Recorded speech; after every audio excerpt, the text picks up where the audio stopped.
คอมพิวเตอร์ราคาประหยัดเหมาะสำหรับเล่นเกมเบาๆเบิ่งหนังฟังเพลงเอกสารใช้งานทั่วไป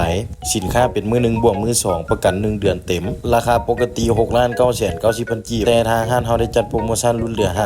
5,990,000 กีบหรือ 8,000 บาทราคานี้ได้ครบชุดพร้อมใช้งานได้ทั้งคอมได้ทั้งอุปกรณ์และได้ทั้งจอ CPU ของคอมเครื่องนี้จะเป็น Intel Core i7 3770 4 Core 8 เทรด Mainboard H61M Socket 1155 Support Gen 2 Gen 3 RAM 8GB DDR3 บัตร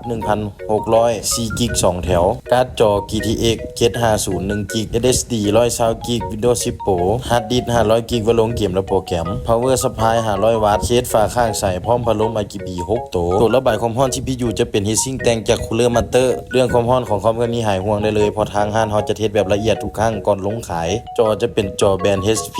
พอร์ต VGA จอ20 นิ้ว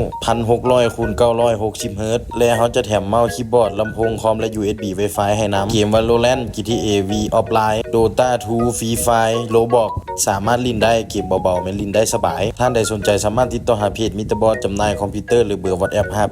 58492042ลูกค้านครหลวงสามารถมาลองเล่นตัวจริงได้หรือภายในนครหลวงเขาสามารถจัดส่งให้ได้ถึงทีและลูกค้าตั้งแข่งเขาก็สามารถฝากขนส่งให้ได้ทั่วประเทศเช่นกันคุ้มค่าแน่นอนกับความคันนี้ทั้งแห้งทั้งงามในงบ 8,000 บาทอนาคตสามารถอัพได้ทั้งการ์ดจอทั้งแรมทั้ง SSD Hard Disk สามารถอัพเพิ่มเติมได้